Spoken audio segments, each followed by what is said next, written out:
Salut tout le monde, it's your boy Adero Lukael and welcome back to Disco Elysium. This is episode 12. In the last episode, we finally properly investigated the body of the hanged man. We did a full-on autopsy on the field, which was disgusting, absolutely revolting, but we did gather some very important information from that. And then we also had a talk with the Hardy Boys, who very surprisingly confessed to the murder, but what they're doing is they're splitting, like sharing the responsibility among all 7 of them in order to, I guess, make it harder on us, which I feel like in real life, if you just did that, you would just get all of them arrested, but of course this is in real life.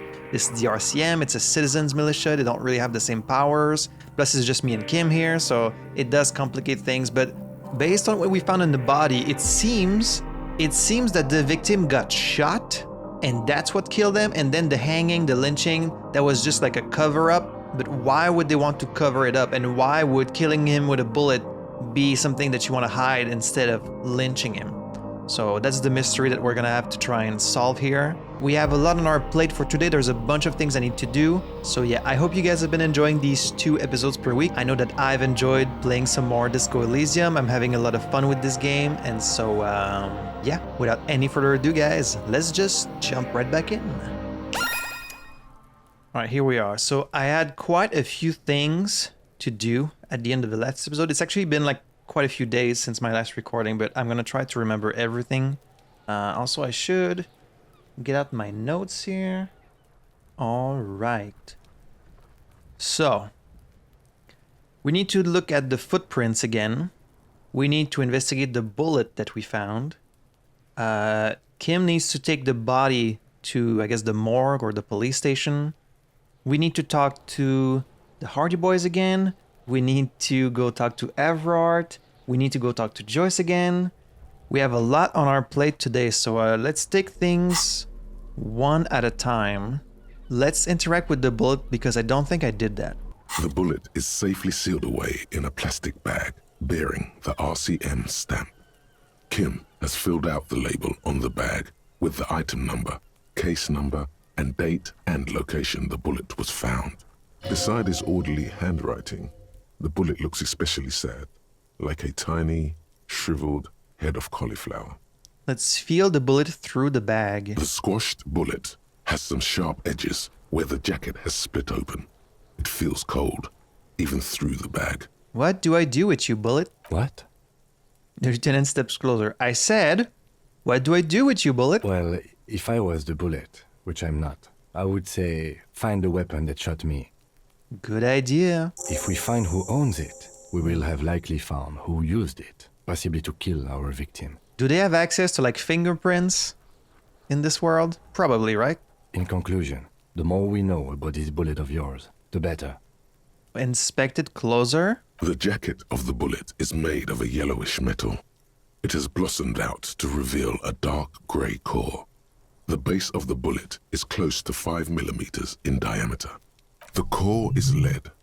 The brass jacket probably didn't cover the entire bullet.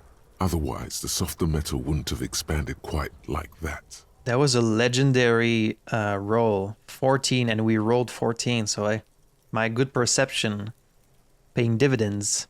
Let's look at the jacket. You can just about make out a few striations near the base of the bullet. Little hairlines, linear. It feels standard. And the core? It's quite destroyed. Some of the fragments are still lodged in the wound. What can you say about the bullet so far? Wow, I actually know this. I guess let's give him the information. It's a soft point bullet with a lead core and a brass jacket close to 8 millimeters in diameter. Okay. Jacketed means it would have been shot from a military-grade breech-loading rifle, and not from a muzzle-loader like those typically found on the streets of Revachol West. A military-grade breech-loading rifle. Okay, I don't really know the difference between a breech-loading and muzzle-loader. I'll have to look further into it on Google. Even the RCM uses ordinary unjacketed conical bullets. This is strange. Very strange. I like this, officer. Strange means unique. Unique means incriminating. We need to find the gun that shot it. I'm with you on that, Kim. I agree. Something tells you that won't be anytime soon.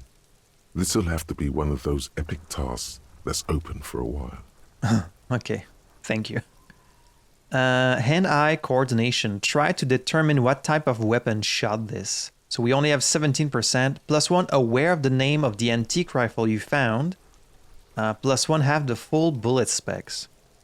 So we're probably gonna miss it, but try to determine what type of weapon. I mean, I could try. I was trying to think of what could give me another +1 would be having the weapon, but then I'm not gonna need to do this roll, so let's try it, I guess.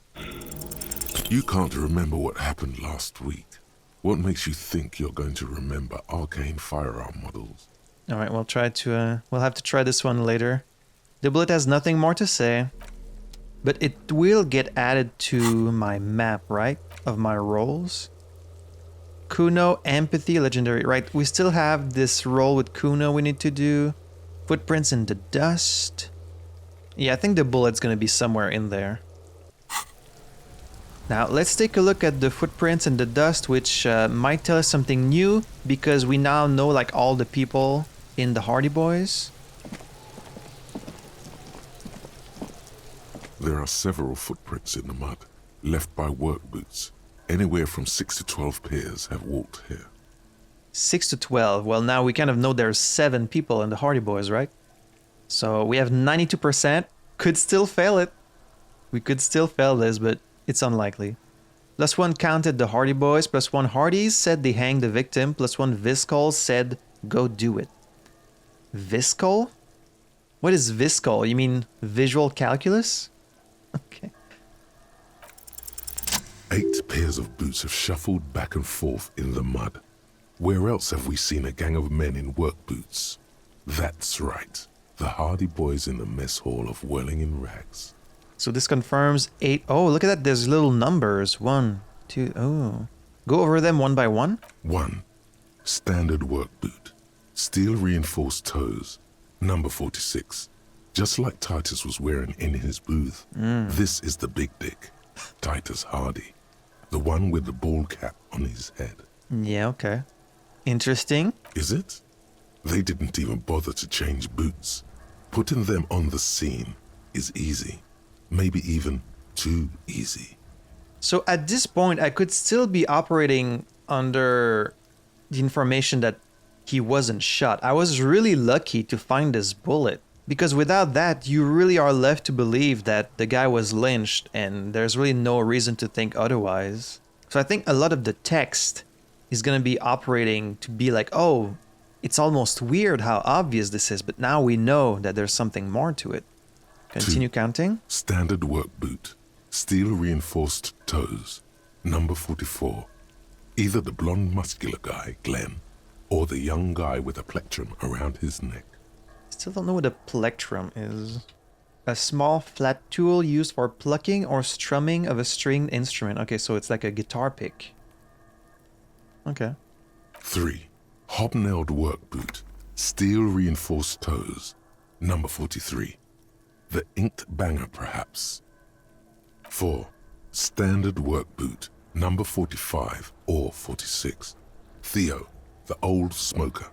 You think you even see a tiny fleck of cigarette ash inside the print. That's some very intense perception. What else? 5. Another standard work boot. Reinforced toes. Number 44. Same as before. Either the musician, Eugene, or the muscle-bound blonde, Glenn.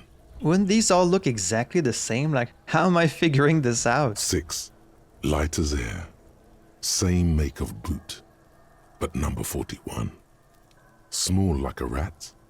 Shanky. I should have gotten this earlier. Better late than never, detective. The whole world is dark and the tracks burn in it with strange beauty. 7. The glowing outline of a standard work boot. Number 46. The imprints are twice as deep as the others. The weight exceeds 200 kilograms. Fat Angus. Yeah. Carrying something? That's our big boy. And the last one? 8. Another standard work boot. Number 44. There's an aberration in the pattern of the sole. The right sole is smoother, more worn. Curious. Huh. A missing 8th Hardy Boy. An aberration. The right sole is smoother, so someone with like a limp, perhaps? Someone that could put some more weight on the second boot, or like who has 2 different shoes? An 8 Hardy Boy. This could be Everard, possibly. We haven't met Everard yet. We'll have to see if he has like some kind of limp. 7 sets of tracks, right? The Hardy Boys were here. The lieutenant has been tracking your eyes' movements. 8, actually. That's all? Interesting. Then one of them seems to be missing. Anything else out of the ordinary? Note to self. This would be a good question to ask Titus. Where's the 8th man? But he really has no reason to answer us. Unless he wants to divide the responsibility among even more people. But they seemed very intent on making it seem that there's only 7 of them, so I don't think they would want us to know about this 8th one. A leader like Titus doesn't let one of his guys out of sight easily, especially at a time like this. An aberration. One soul is smoother than the other. Interesting. Let's name it the Odd Soul. I wouldn't be surprised if this was the missing Hardy Boy. Wonder who he is. I'm an odd soul. It's my favorite Mute Mat album. Do you have any ideas, Lieutenant? Someone operating a workbench with a pedal? Like a joiner at the harbor. Oh, yeah. Or maybe a drummer? He regrets it the moment he says it. It's not that strange, but I can tell he feels kind of bad, so I don't want to embarrass him. Let's just not say anything and nod. I don't know why I said that. We are not looking for a drummer. We are looking for a group of dock workers. Alright, so it's definitely going to be a drummer then, right? Perhaps it could be a driver. A driver would wear out the right shoe before the left. True. The accelerator is on the right. Not thoughtfully. I was actually thinking the exact same thing. Interesting, if only I'd come up with that idea. Well, to be honest, I didn't think of it, so I'm gonna give it to you. He doesn't seem to hear you, looking south toward the traffic jam instead. The machines are silent. The engines are all turned off. Could be one of the lorry driver then? We should keep our eyes open around the traffic jam. See whether anyone strikes out as a potential suspect. Seems prudent, no? Yes, prudent. Light step, number 41 shoe. I'm guessing that's the skinny Hardy Boy. The one with his front teeth missing. You mean the rat-faced one? Yes, well, he did look a bit like a rat. You're right. Do you think those prints belong to him? Yes. I could still be wrong, but I'm probably not. I love the confidence, Kim. A heavy one, 200 kilogram imprint. 200? This could be the combined weight of 2 people, one carrying the other who's tied up. Let's say a heavily built worker carrying a similarly built armored man. Maybe it was a fat Hardy Boy, the one sitting in the middle. He might be right. 200 kilograms of living weight is unlikely. You're right, the fat guy from the booth was carrying the victim. Maybe it was a giant? Could have been one extremely obese person. I mean, yeah, it's probably the fat guy. Probably yes. This would also fit with the victim being dead from a previous gunshot wound. They had to carry him, because he could no longer walk. Yeah. Is there anything else that's noteworthy here? How old do you think these tracks are? A week, maybe? 7 days would fit the time frame provided to us by the caller, who reported the hanging. It is not impossible. How do you know? I pulled last week's forecast for coastal Revachol. 7 days below freezing. The day before, the day of his hanging, was the last warm day. Oh, that's very convenient for us. So that's why these prints are still in the mud, even though, like, it's snowing now, because it froze after that. Very convenient. Correct again. Sub-zero temperatures would preserve the tracks in a good state. Yeah. The commotion here could have taken place a week ago. What do you think happened here? What do I think? A mob of people brought something heavy to the tree. One of them was carrying the victim. They shuffled around, especially under the tree. Then, after hoisting him up, they stood in a semicircle facing his direction. At first glance, this appears to be a lynching. Indeed, they all stood in a row here and looked at the tree. But we know the victim had a bullet in his head. A more precise way to put it is, it was made to look like a lynching. Like the coalition official said, surreal like a play. We've been purposefully misled. Yeah. Exactly. They had to perform it to whoever was looking. The whole neighborhood, I suppose. And us, too. Indeed. Alright, that's all of it. Interesting. We got a new skill point. Which means I think I have 2 skill points right now. Yeah. So... I still have that legendary empathy roll with Cuno, so I could put another point in empathy that would allow us to try it again. So now empathy is at 5.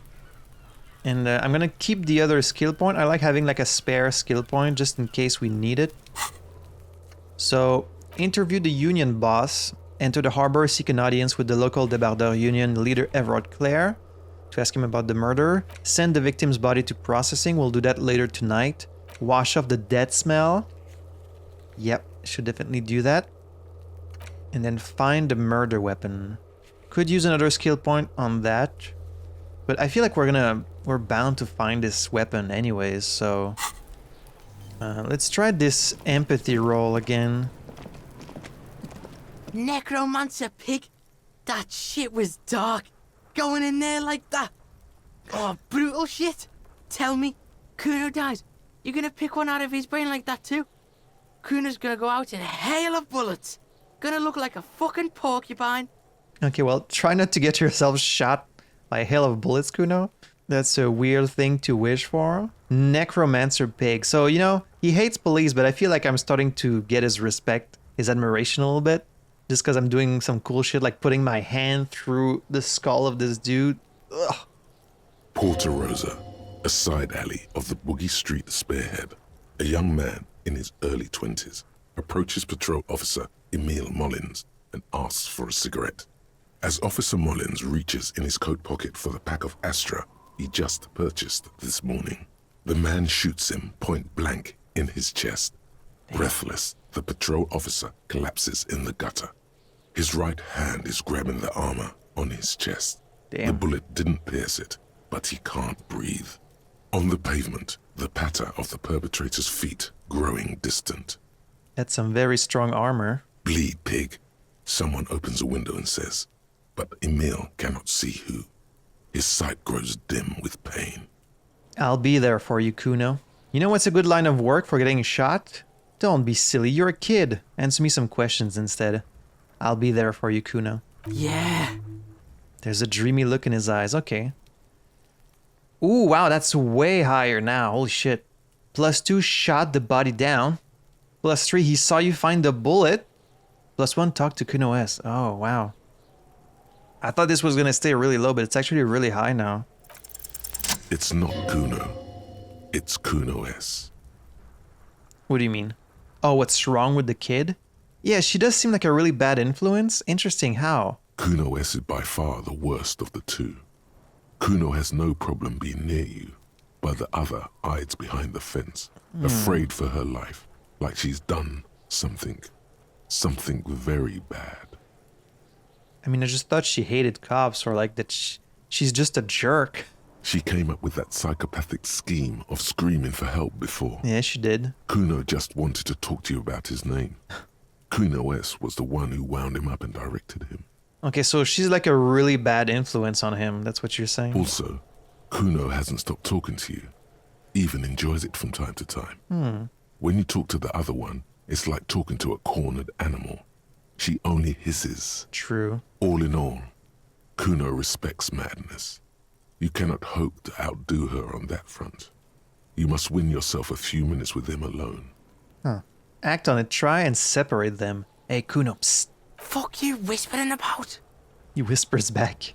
He's whispering too. He's going with it. But watch what happens. Fuck you, f***ing whispering about! She puts extra stress onto that word, expecting it will make you uncomfortable. If Cuno wants to whisper, he's gonna fucking whisper, okay? Let's whisper, pig. He turns back to you and hunkers down. Yeah, she's getting on his nerves a little bit. This is it. You've got him. But be careful. You can still fuck this up. Don't make Cuno look bad in this. Okay, don't make him look bad. Well, we can't say she's trying to control him, because that's kind of patronizing. What's up with her? She's terrifying, crazy scary. That makes me look like I'm scared of her. Am I glad she's out of our hair? She's fucked up. You might not like that either. Yeah, I feel like this isn't gonna work. I don't think this would work either. Because it's like I'm complimenting her almost. I should just say this, right? She's not fucked up. Everyone's fucked up. Stop judging shit. Wrong move. But he's whispering still. You haven't lost him. Just don't mess up again. Or you will. I guess There are she's... no guarantees here. I feel like this one's really too patronizing, so this one then? Crazy. You don't know the half of it. She's not crazy. She's insane. Dangerous. She's smoked a man. She's done people in. Probably even pigs. Isn't she just like a little girl? Are you saying she's killed people? Stop talking to him! Cuno, I'm fucking warning you! You're gonna get us into shit! She understands what you're trying to do. Uh-oh. Yo, see? Did Cuno not tell ya? Cuno told ya.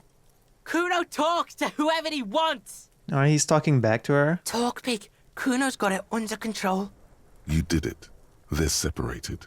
He's even turned his back to her, so she can't read his lips. Ooh. Can we ask all of these? Is she your sister? I feel like he's not gonna like it if I ask that, but it feels like what she is. Is she your sister? Fuck no, she's not me sister. She's just a stray who got in. Like a mad dog or some shit. Then why does she have your name? A stray? Yeah, she was just there. He points at the apartment building behind the fence. What was that, Cuno? The little one twists her neck looking at the building. She was in the hallway. Dripping wet. By the fucking shoe rack. In the dark. Cuno flinches, then lowers his voice even more. The hallway there with the janitor's closet? Why was she dripping wet? I mean, she was probably out in the rain. Cuno's got no fucking idea. Her hair was all wet. I think she pissed on the floor too. She was there for 3 days, in the corner. Every time Cuno went out.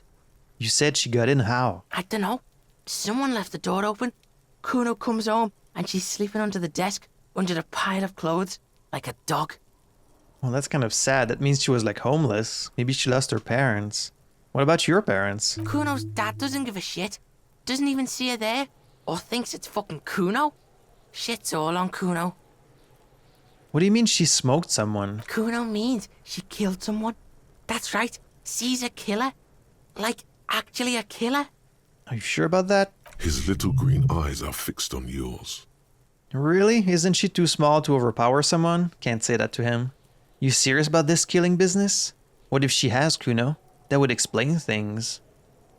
You serious? Killing is serious shit. Cuno's always serious about the 488. The 488? She's probably killed a pig too. I mean, I'm pretty sure she has. Okay, how many cops has she killed then? Forget Cuno said that. Cuno was just shitting. Cuno was just running his mouth. Cuno's stupid like that. He feels eyes on the back of his head and stops. The creature peers at you both from over the fence. There is something searching in her eyes. You think she has anything to do with the dead man? Yeah, she would have liked to fuck him up, but she didn't. Cuno wasn't around, and C was with Cuno. It's so... I'm a little surprised how easily we were able to like turn him. Because he didn't want anything to do with us because we're a police. But now he's like spilling all the beans.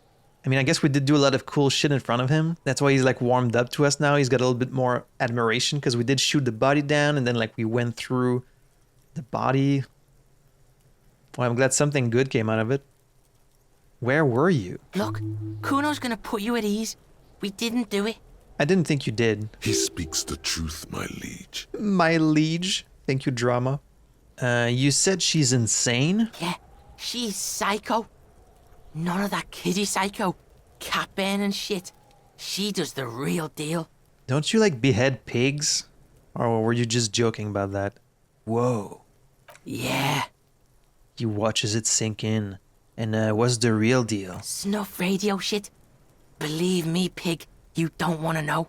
And he doesn't even want to think about it. This isn't just another boast. Okay.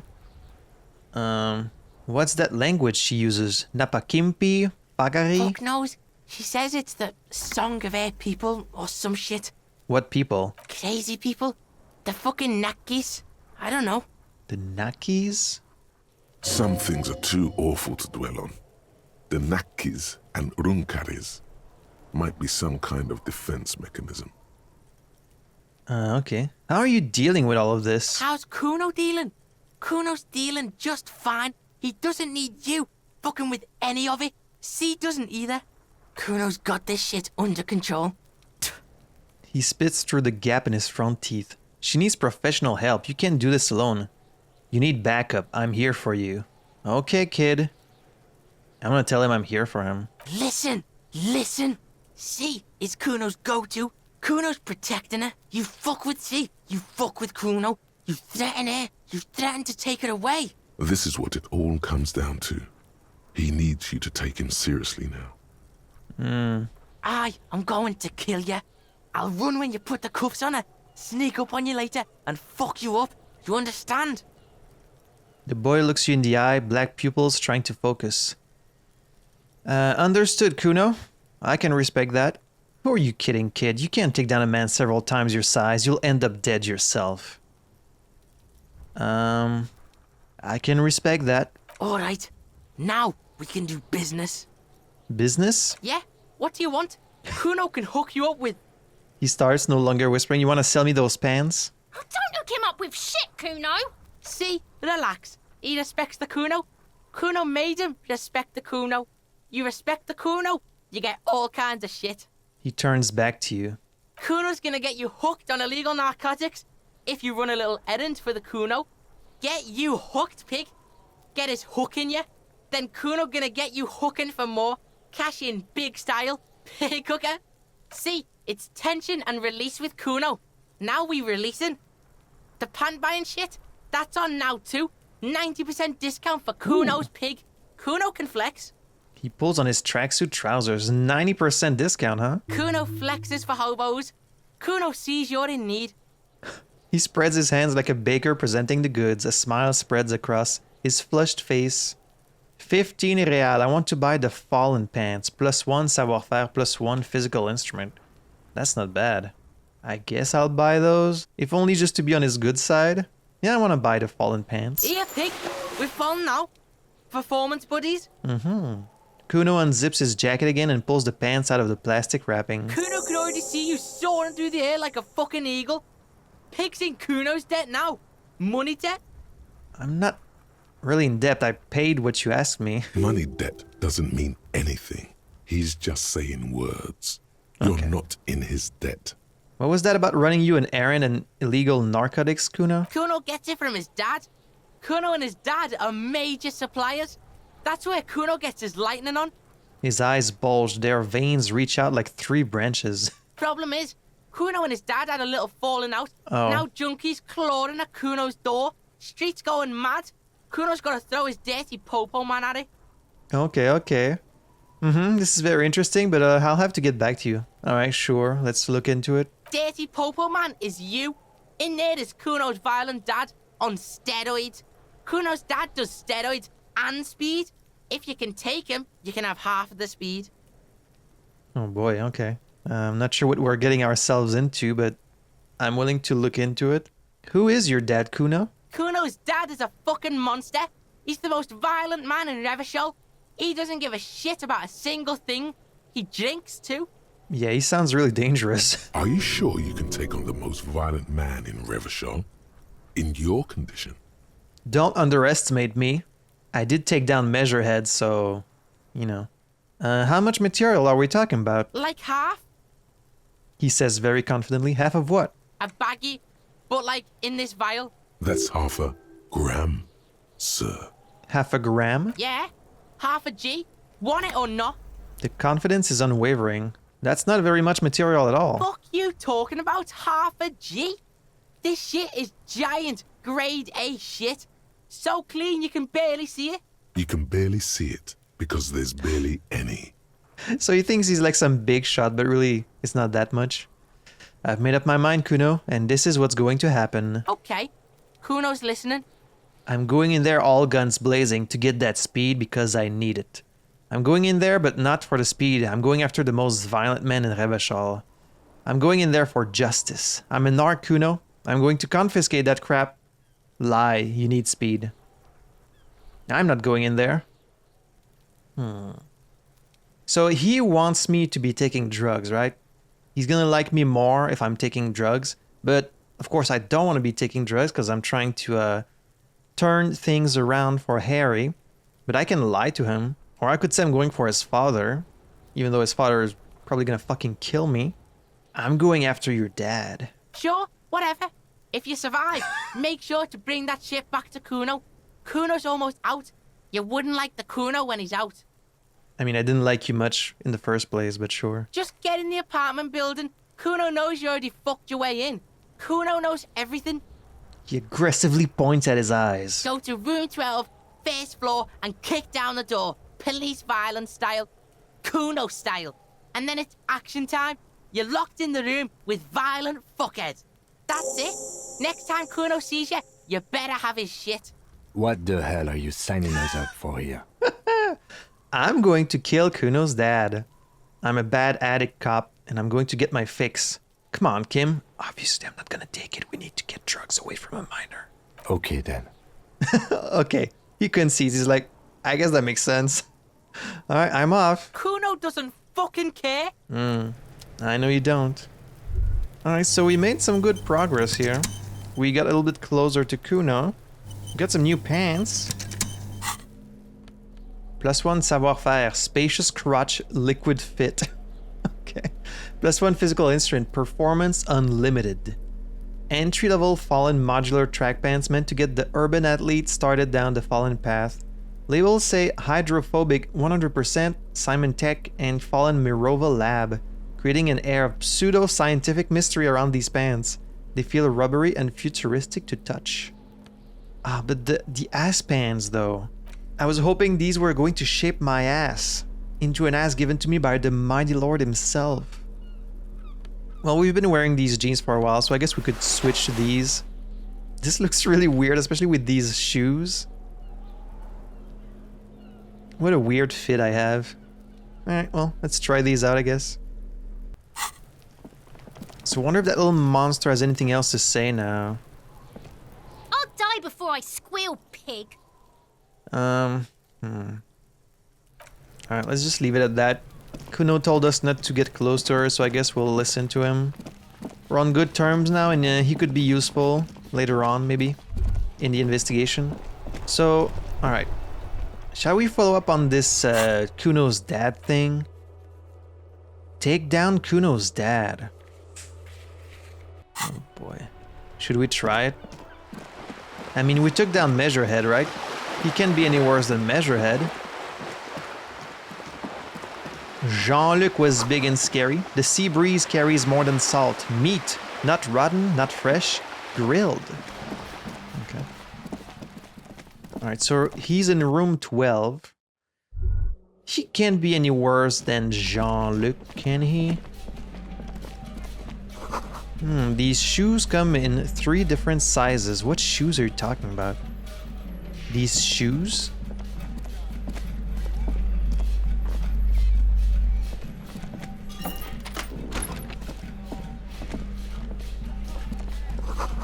Moss crawls on those bathroom tiles. Actual moss. Yeah, that's pretty disgusting. A shabby door hangs oddly on its hinges, secured to the doorframe with a safety chain. An unpaid energy bill is attached, threatening to cut off the electricity. It's addressed to Mr. Uno de Reuter. Uno de Reuter.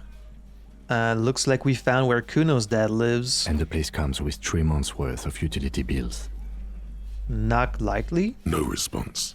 The apartment numbers have fallen off the door, leaving the panel with a sticky 1 shaped shadow and a marker drawn 2. You'll need to equip the chain cutters to enter. Snip right through the metal. Okay.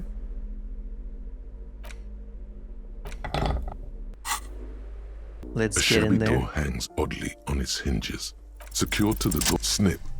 The cutter goes through them like dead leaves.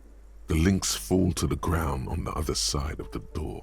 I know there's no stopping you, but let's at least make this quick.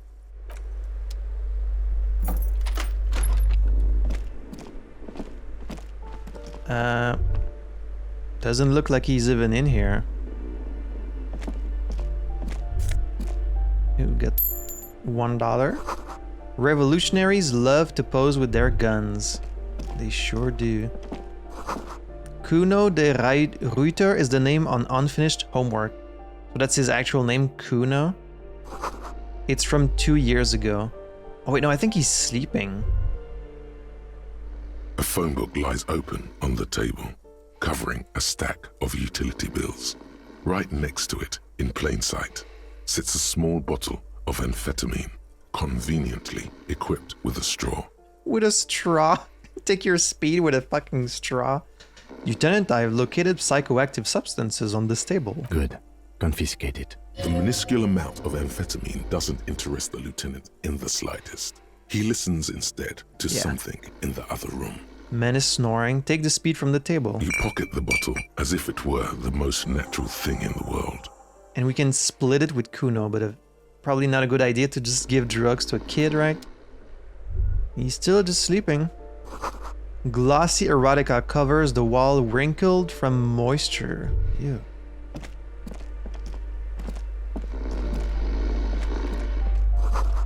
The air stinks with something sour. Ooh. Regular black jeans, +1 composure. You can just steal his fucking pants. Okay, there's a speed bottle. 3 uses left. How convenient someone has equipped this tiny bottle of amphetamines with a straw. It's the lorryman's speed on the go. +1 composure, a normal day for a normal guy. So my theory is that the guy is probably not that violent. I think Cuno probably perceives him that way because it's his dad and like he beats him. So of course he would perceive him as like the most violent man in the city, but he might be just like a regular guy who just happens to beat up his son, you know?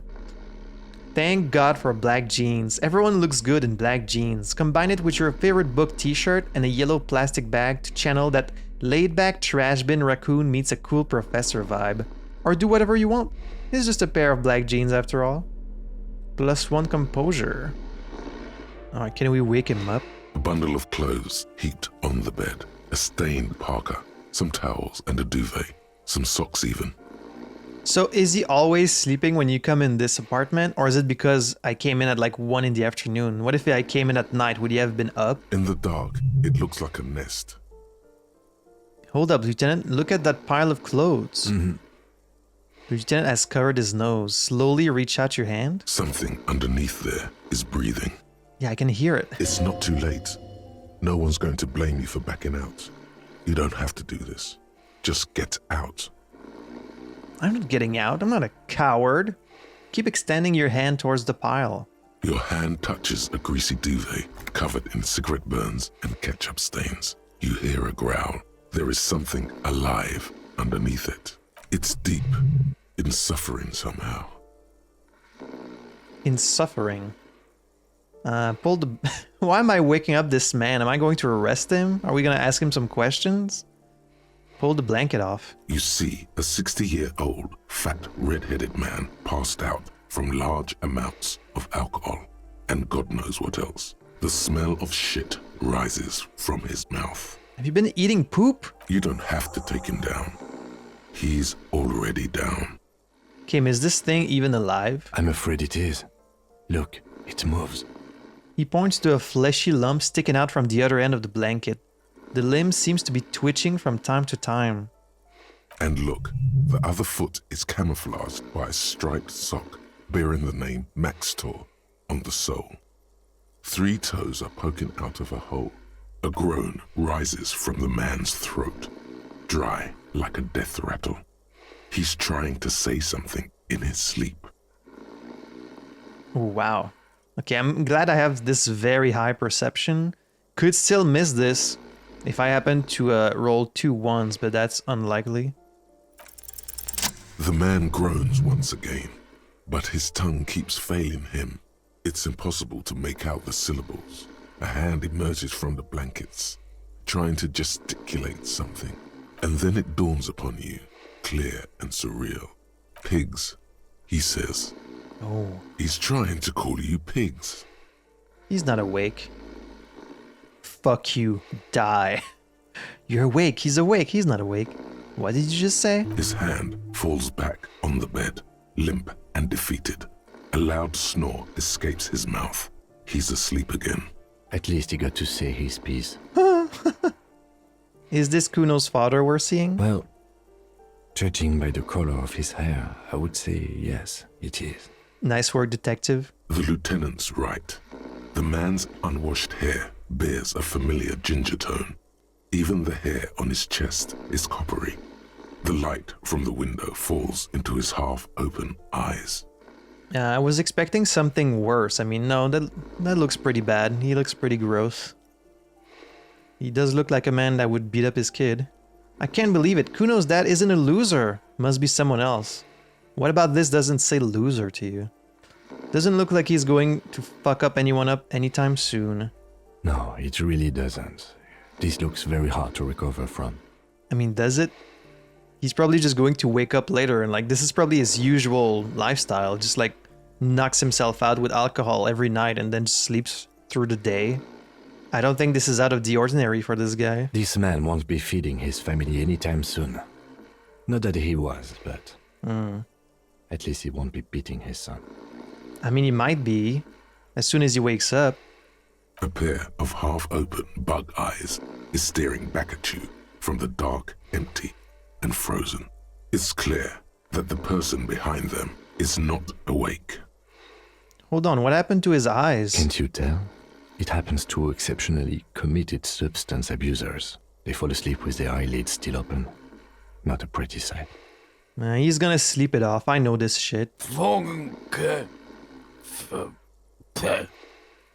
Suddenly the man starts growling. 3 words manage to escape his mouth along with a strong stench of alcohol. Look, he's trying to communicate. He's trying. Maybe we should help him somehow? What is there to do?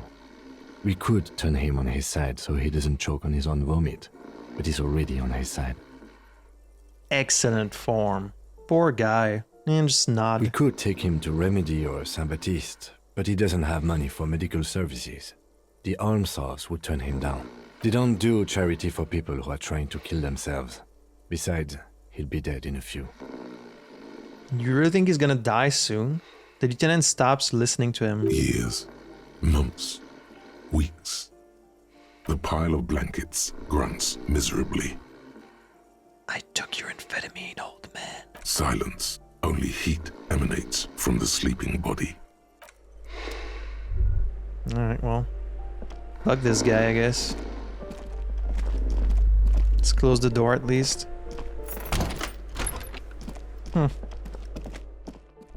I was ready to throw down. I would have knocked his ass out like I did Measurehead, but looks like we didn't have to. Now, I don't really want to give the kids drugs, right? It would get me on his good side. But obviously, as a policeman, I shouldn't be giving drugs to a kid. Then again, it's not like the kid isn't always taking drugs anyways. Like, this is nothing new for him. Like, is it really gonna make a difference whether they come from me or not? Cuno's like Cuno's dad. Cuno doesn't give a fuck about anything. He certainly doesn't give a fuck about anything right now. Took care of the drug situation. Alright, so you got Cuno's kilo. Here is how we do it. First, give Cuno Cuno's kilo, then Cuno gives you half back. That's how we split it. It's the best way, street way. Aren't you going to ask how I got past your dad? Word on the street is, you sent your little friend in dressed as a hooker, distraction style. That's some sick shit. He nods approvingly to the lieutenant. Not a single muscle moves on the lieutenant's face. I love when Kim no-sells this shit. He's like, he hears these accusations or these people saying this weird shit and he's like, completely unfazed. I love that about you, Kim. Cuno wants to hear all about it, but first we split the kilo, then we shoot the shit. By kilo, you mean 1 gram, right? Cuno knows what Cuno means. Cuno means gram. Alright, fair is fair. Give Cuno the vial. I'm keeping it. You don't need more drugs. You're 12. Don't give it to Cuno. I'm keeping it and I'm doing it all myself. Don't give it to Cuno. I'm not ready to make this decision. I really don't want to give drugs to this kid, but he's gonna fucking hate me if I don't give it to him, right? I'm not ready to make this decision. The fuck are you talking about? Getting Cuno all worked up for nothing? Cuno doesn't fucking care. Plus, Kim is standing right there. He's gonna be like, did you really just give this kid drugs? But like, even if I don't give it to him, he's gonna find more anyways, right? It sounds like he's always on drugs, so... Like, do I really have any, like, influence here? One eternity later. Yeah, I really don't know. I'm really torn on this. Obviously, you shouldn't be giving drugs to a kid. And also, I really shouldn't be doing this in front of Kim. Even if I was going to give him the drugs. Like, he's probably gonna find drugs anyways. So at this point, it's like, do we want to stop this kid from having drugs this one time? And then he's just gonna find more? Like, obviously, as the adult here, as an authority figure, it's possible that I would have some small influence on him. Like, maybe he thinks, oh, if this policeman doesn't want me to do drugs, maybe I should stop. But, like, I don't think so. I don't think we have much influence on him.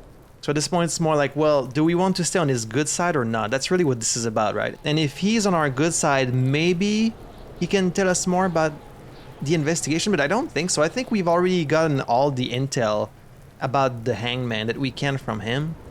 So, I don't know. I'm gonna have to decide later. I guess I'll come back. I'll come back when Kim isn't here, and then maybe I'll give it to him, maybe I won't. I haven't decided. Now, we could talk to these guys again. There might be a few new things we can say. Looks like the circus left town, but the clowns are still here. Titus does not look particularly happy to see you. This one's like impossible. Establish authority. Yeah, okay. Maybe we can get modifiers for this one. Maybe if we talk to Everard first. But should I be telling him this though? Like, should I be letting them know I have this information? I'm not sure. Like, maybe if I present him with information that I've managed to find, it could, like, give me more authority because he's gonna be like, oh, you actually know what you're doing, right? Or, because either way, what's done is done, so it's not like they can cover it up even more, but like they might withhold the information from me. But Titus, so far, seems like the type to spill the beans even though he shouldn't. Like, he's told us a lot of things that really he didn't have to tell us. And that's what Lizzie keeps telling him. You don't have to say anything, but he just can't help himself because he wants to establish dominance, but he's just a dumbass. I found 8 sets of footprints, but there's only 7 of you, so where's the 8th Hardy Boy? What are you talking about, madman? There's no 8th Hardy Boy. There's 7 of us and we're all here. He sizes you up. Or what? You want to be the 8th Hardy Boy? We ain't hiring. He shakes his head. Actually, boss, we've been talking and we think she could maybe... She?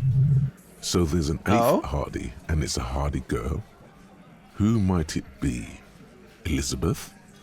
The gardener? Yeah? Shut the fuck up, Glenn! I do the talking here. Now what the fuck do you want, cop? So was she there when you hanged the guy? So let me get this straight. There is an 8th Hardy Boy.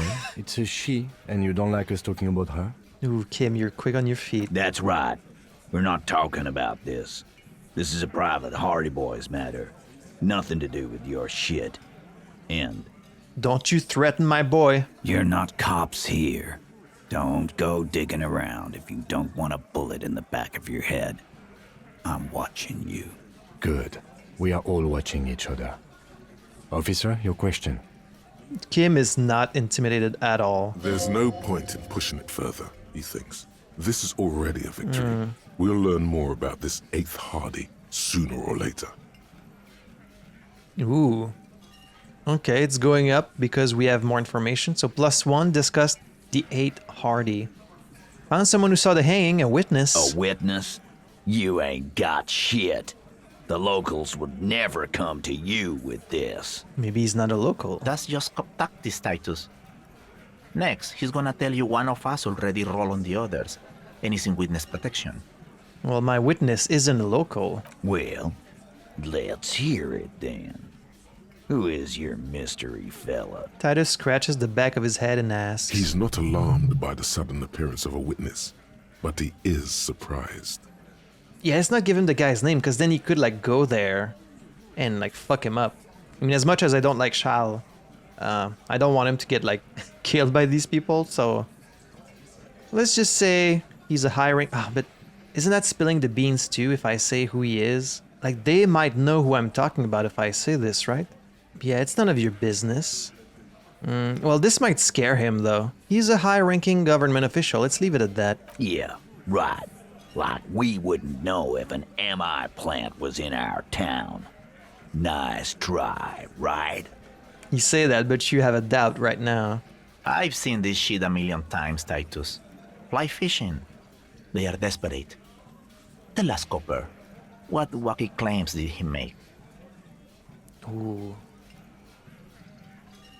The witness said he saw 2 people of Aeropagi descent and 1 Mesque. Like, this is precise enough that it would probably convince them that, like, we do have a witness testimony. Aeropagi? Boss, I think he's trying to say me and Theo. Well, yeah. What is confusing you? Eugene, Theo, and Elaine were there too. I already told you. We were all there. Yeah, but the witness said the hanging went down very quietly, no shouting, no commotion. It's you assholes that feel the need to go around like a fucking brass band. The Hardy Boys are dead silent. Yeah. It's like they put cowbells on you before they send you to the streets. What's with the cowbells, policeman? He says provokingly. They're avoiding having to answer this question. Well, I'd imagined you guys drinking and singing lynching songs. What's with the funeral silence? We were drinking, weren't we, guys? I hit the bottle hard. I was drunk as fuck. Right, I'm convinced, Glenn. Nothing off here. Just a regular hanging. He nods sarcastically. Ah, Kim, I love when you're sarcastic with others. Bullseye. Glenn looks around uncomfortably. The lieutenant hit a nerve. The witness said it all looked like a surreal play. Those flaccid MI cocks with their culture language. Everything's a surreal play or sublime whatever. Doesn't mean anything. It means the whole scene was long and drawn out, like it was from a film. What is this fella's problem? Sorry we didn't make it more action-packed. It wasn't the first thing on our minds, you see? Yeah, you guys never thought anyone would question you about this, so like they don't have an answer ready for us when we bring up these things. So they're just kinda improvising, but Kim can see through their shit. The little guy addresses everyone and no one. Shanky. It's Shanky, right? I thought there's something wrong about the lynching story. Now I know there was. You don't know shit. I know you are lying, Shanky. He writes in his notebook. You're singling one guy out, huh? Enough about the witness. Some witness. I pulled the same shit. Came up with some shit, then went and said it to people. Get a reaction. Don't have to go to cop school to try that. But it did work, didn't it? You don't have to go to school for shit. I never went to school, and I'm doing great. You're doing a hell of a job, man. Hell of a job. So much bluster to hide the fact that they're uncomfortable with you having this info. Alright. This is going up slowly. Still only 8%, but found a witness. How about I just found a bullet in the hangman's head? A bullet, you say? That's mighty curious. He pats the back of his head. Indeed. Mighty. How did it get there? The lieutenant is fixed on Titus. Well, there are so many bullets in the world, and so many heads. He gives you an indulgent look. I guess it's only logical. At some point, one of them bullets had to end up in one of them heads. It's bound to happen again, you know? Just statistically speaking, of course. So that's supposed to be a threat. He taps on his right temple. I'm gonna ask you again, why was this... Oh, and you can show them... Oh, but what if they snag it out of my hands? In the victim's head. Did you guys shoot him? Shit! I probably did shoot him. I was drunk last night. You guys know me when I'm drunk. Yeah, Glenn likes to shoot his guns when he's drunk. Better hope he stays sober. The little guy looks you in the eye, but we know the bullet happened before the guy died, so it can't be that they shot him after he died. No, he meant before he was hanged. Did you shoot him before you hanged him? Before? After? During? This is getting ridiculous. They told you what happened. Stop wasting your time. Yeah, you don't like this line of questioning, do you, Lizzie? I think the hanging was a cover-up for the shooting. You know what I think? I think he was shot in the head as a kid, and his brain grew around the bullet. Yeah, that's unlikely. Around the bullet, man. That's a good one. Alain pinches the root of his nose. They're only pretending to enjoy this. Beneath the act, they don't like you knowing this. I want to show them the bullet, but I'm scared that he might, like, grab it out of my hands. And then that would be like a reaction roll, probably. I'm gonna ask you again, why was this in the victim's head? Wow! He's got it in a real evidence bag and all! The little man leans in to inspect the leaden blossom. Why don't you go home and log it into evidence? These men have told you what happened. Don't worry, we will figure this out sooner or later. Never been worried in my life, lawman. He crosses his hairy arms, having forgotten his beer for a moment. It's not like you blew it wide open, but there's a little crack in there, somewhere. It's at 17% now. Strange reaction to bullet. +1 discussed 8 hardy. +1 found the witness. So I would have like a small chance of getting this now.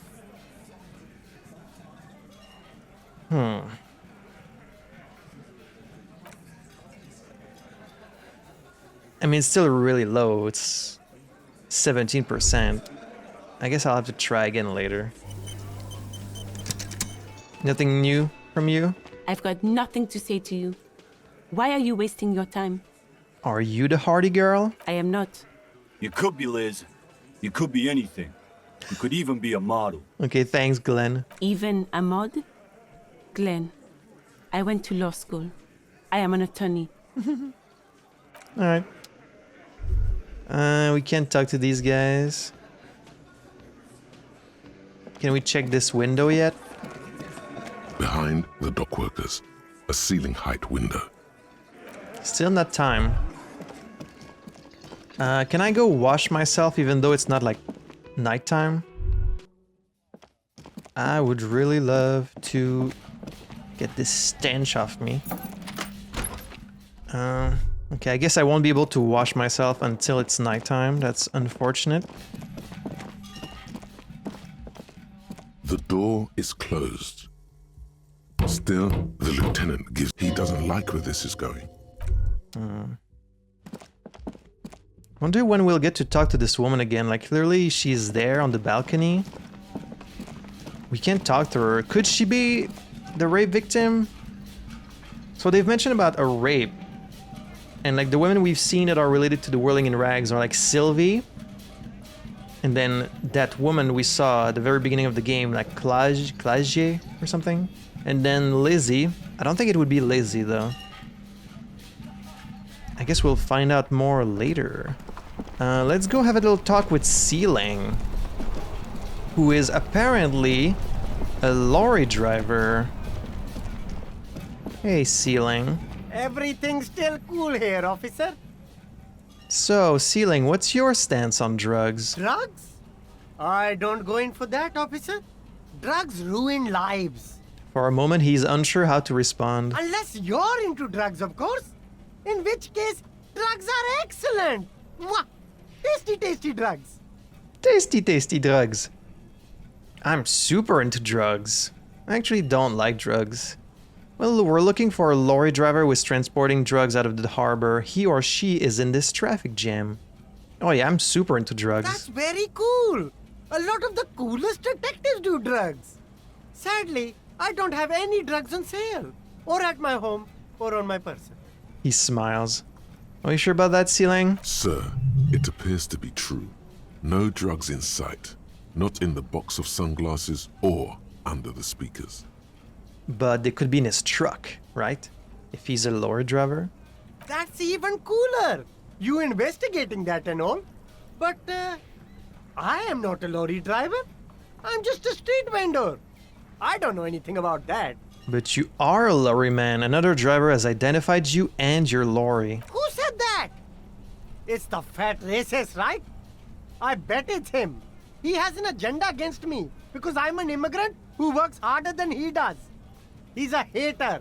I mean, that's very believable. There's a good chance that's what it is. So you admit you're a lorry driver? No, I just said I work harder and he's an asshole.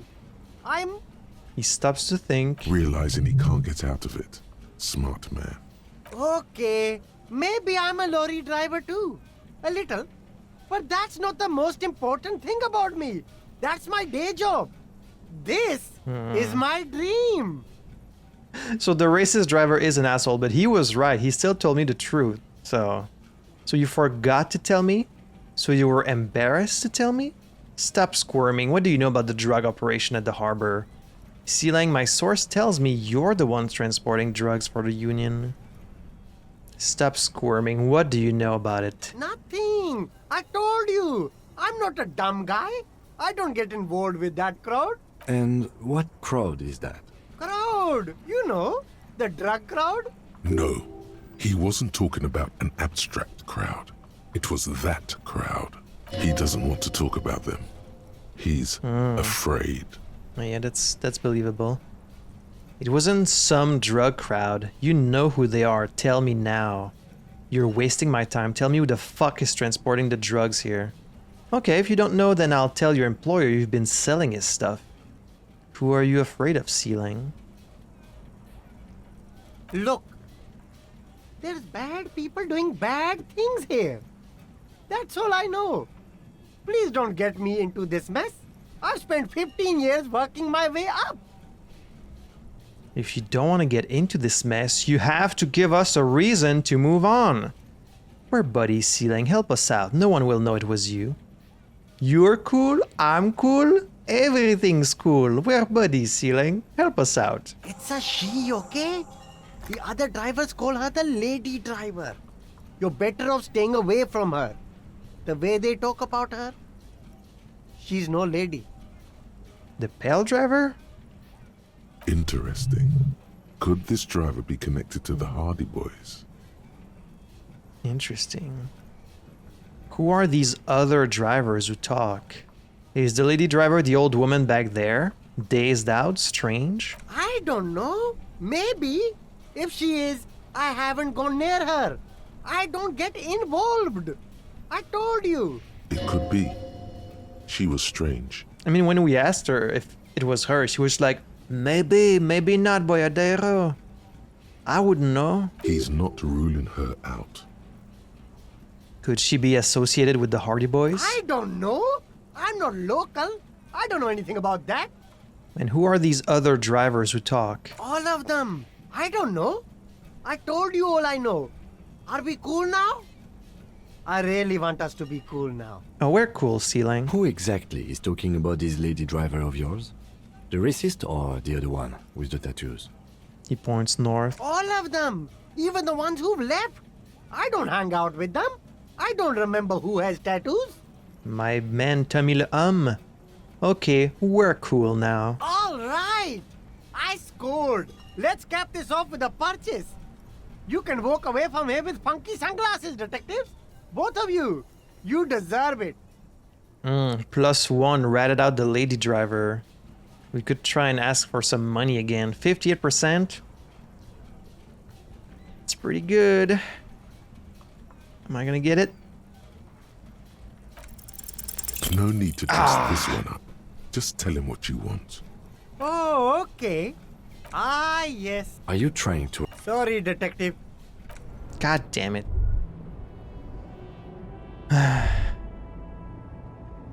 Well, we can't get them all.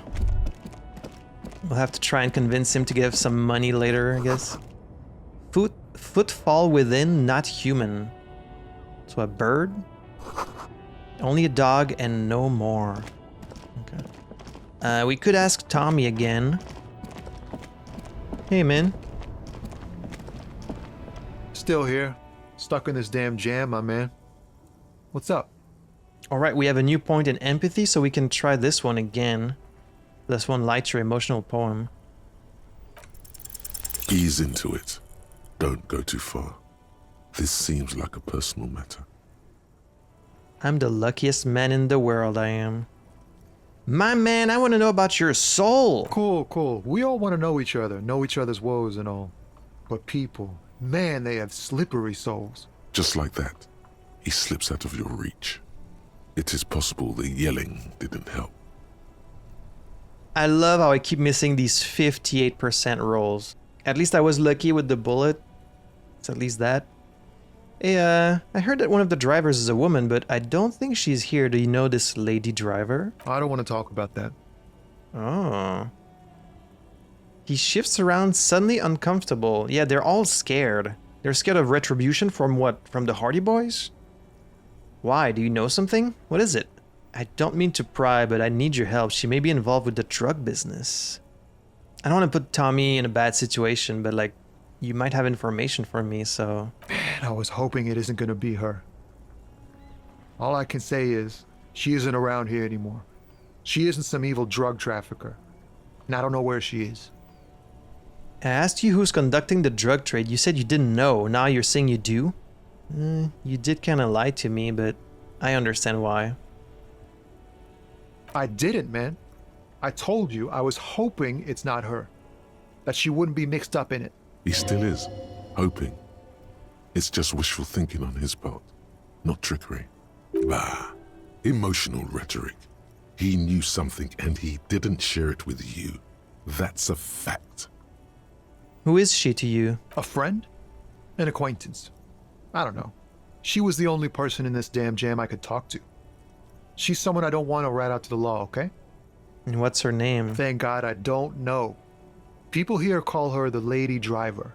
She kept her name a secret. From me too. Now I see why. Sylvie works at the Whirling in Rags. It doesn't look like it's the pale driver, because he's saying she's not here anymore. Could it be the woman in the hotel? Like what was her name?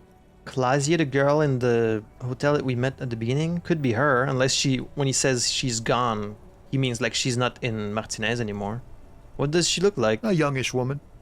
Gruff, but in a cool way. What color hair? Blue and violet. Dyed. Oh.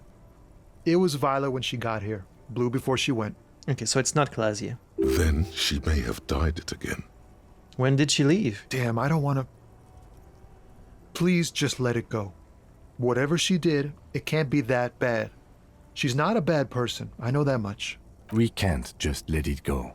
It's part of a police investigation. I mean, it's not really part of the hangman's case, right? We're only looking for information for Joyce. All because I lost my damn badge. That's how it always is with you, isn't it? All part of the investigation. The girl's troubled. If you hunt her down, she may not survive it. I can't have that on my conscience. You saying she's gonna kill herself? It won't come to that. We won't pursue her on this. This is information only. Yeah. I don't believe you. Believe us, it really is. I just can't, man. I'm not naive. You said she's troubled. How? She's got the darkness in her. That young person's darkness when you think it's all over. And you're looking for a way out. She shared this with you? I mean, apparently that was my case. Like 3 days ago, I was trying to kill myself, so... Yes. Which is why I don't want to snitch on her. Come on, man. Life is just a joke. It's not snitching, it's just a few questions. I was told everyone's afraid of her. You're not? I heard the rumors. I saw the other drivers looking at me strange when we talked. And she told me, too, that she's had a violent life. But I wasn't afraid of her. More like for her. Well, the plot is thickening for sure. So she could be this 8th person, right? That was there with the Hardy Boys. The 8th person was a woman. There's a woman involved with the drug trade. Everyone's afraid of her. So it is possible she could have killed this man with a gun. And then they all wanted to cover for her, specifically. Like, I guess they didn't want her. Okay, let's see. Trying to use my big boy brain here. So she's involved with some kind of drug trade, which is... And Joyce said that the drug trade is what is financing the strike, right? For months now. But it can't be just one person carrying drugs. I assume it was like many people. But let's say it's just one person and she's the one carrying drugs. She's the one financing the strike. And then let's say she snapped at one point, killed this mercenary with a gun. But like then they were like, well, if she gets found out and arrested and sent away, we won't be able to finance the strike anymore. And so that's why they organized this cover-up so that we would arrest like a bunch of guy or like be unable to arrest them because there's many of them. And then she would still be out there and she could keep transporting these drugs and financing the strike. Am I on the right path? Am I warm? That's kind of my theory so far. Did this violent life include drug trafficking? Well, it looks like it did now, but we didn't talk about that. We talked about life, you know? She talked about her mind. Her mind? The way it worked. The trouble it was giving her. When she left, did she leave her lorry behind? Fuck, man. Go grill someone else with these questions, okay? I'm sorry, Tommy. There are plenty of drivers here who couldn't stand her, or were afraid of her. They'd be more than happy to rat her out. He's right. There are other options. The raceman, for one. Wait, this guy says they're friends. Then, acquaintances. And he's okay with others ratting her out. Push Tommy and it will break his heart. And his spirit. Don't expect you to be pals. I don't want to push him though. Like Tommy's a really nice guy. We get along great so far. I don't want to break him and like get on his bad side. So you're alright with others ratting her out, you just don't want your hands dirty? Fine. I don't want to be a butcher. And I don't want to be a knight either. I just want to be a person who can sleep at night. A little fame wouldn't hurt too. You're so down to earth, man. Put yourself in my shoes. I need this for another investigation too. It's important. I can't blow it. You're not going to put a bullet in your head if you blow it, are you? Because she's on the edge, man. Imagine it. An explosion of stars. Goodbye world of men, money, and machines. She's a suspect and I need you to tell me where she is or I can't finish the investigation. We can force Tommy. I don't want to force him. Fine, I will drop the matter for now. We'll find another way. Thank you, friend. Wow, this makes me feel like I should pick up smoking again. Would help with my rhymes, too. He sighs a big sigh of relief. Well, I hope we're still good, man. Alright, wow, it's really snowing now. Damn. The snow's really picked up.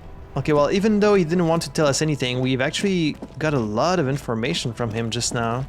Now I have a good grasp on what's going on, I feel. Hey, man. Looking for something, Hunt? You could push him by asking him to show you the soles of his boots. He definitely looks like someone capable of a lynching. Oh, yeah. Let me see the soles of your boots. Been admiring the stompers, Hunt? For sure, I can demonstrate them. He lifts up to show you his left foot, then the right. On the bottom of the man's boots, you see an intricate tangle of treads with no immediately discernible pattern. What's up with your soles? It's Revachol. Where did you get boots like that? Custom made. Cost me a pretty penny. He rubs the back of his balding head. But why? You'll see when the time comes, officer. True patriots carry Revachol in their very souls. He grins and caresses the side of his boot. What are you... An intricate tangle of thread? What, is it like a hidden compartment or something? Technically, you're stomping on Revachol every step you take. Kim, don't get clever. I know you people don't understand poetry. A condescending chortle. I know you've been giving me the runaround. Fess up, where's the lady driver? I don't know what you're talking about. First, you knew Sealing didn't do it. Then why are you smirking? Just tell me which ones are Lori. Then why are you smirking? Listen up, fuckwits. You don't scare me. You cops don't run Revachol West. You don't run Martinez. You don't run anything. So who does? The lady driver? No. He means La Puta Madre. The name resounds like a bell in the air. A dark gong. You get a bad feeling about it. La Puta Madre. I've heard this name before. Someone mentioned it. Wasn't it this guy? Get a bad feeling. Looks like the lieutenant has a plan. Okay. Let him do this. Take the reins, Kim. Yeah, him. For a moment, the lorryman is silent, then he spits on the pavement. Cross your arms and nod. I'm just letting Kim handle this. Then I presume you are familiar with his peonies. Yeah, they're his little bitches. He's got them all over the unions. Unsure where this is leading. Huh. Not just the unions. He has peonies everywhere. Some say he even has them in the RCM. Dirty fucking peonies who'd do anything for him. Multi-ethnic drug addicts. Say nothing. You're not peonies. You wouldn't be investigating a drug thing if you were. No, of course not. We are not peonies. But if we were, and one of Madre's drivers were to be stealing from him, then it's a good peony's job to find out who that is. I understand what he's doing. He's pretending we're like on the inside. La puta madre. So is it like a mob boss or like the mafia or something? Lieutenant has a plan. Him. Okay, so it's a person. La puta madre. It could be like the boss of the mafia. His peones. So Kim is pretending we're one of his peones then. Because he's saying, oh, they have he has people even in the RCM. Okay, I see what you're doing, Kim. It's not a hard job. It won't take a long time. It won't make Padre Madre angry. But a stupid fucking racist is standing in the way, protecting this fucking thief.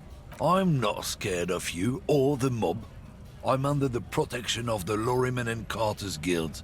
His eyes dart between you and the lieutenant. You've seen that corpse in the ceramic armor there. Did his shitty little guild protect him? The lieutenant points to the yard. Nah, you wouldn't just leave him out there if you... He tries to light a fresh cigarette, but his hands are shaking now. The sentence simply ends. The lieutenant turns and gives you a barely perceptible nod. I've softened him up as best I could. Now it's on you to finish the job. Be careful. This man's still got some fight in him by the looks of it. It won't be easy to break him. This is a half-light roll. Make him tell you what he knows. -1, go fuck yourself. +2, Kim's bluff. +1, saw you snooping cabin. Half-light. Do we have any half-light equipment? Come to tell me to fuck off again? It's 42%. I might still get it. Men like this only respect two things: strength and fear. Show me her lorry right fucking now. The lady driver's lorry. Where is it? Fuck you. I told you. I'm not gonna... There. His voice grows smaller as yours. I'm gonna fuck you for the rest of my life, you understand? I've been to your fucking lorry. I know where it is. I'm gonna burn it down, you hear me? What's your name, fuckhead? I'm gonna go on police radio saying this guy told Madre to fuck off.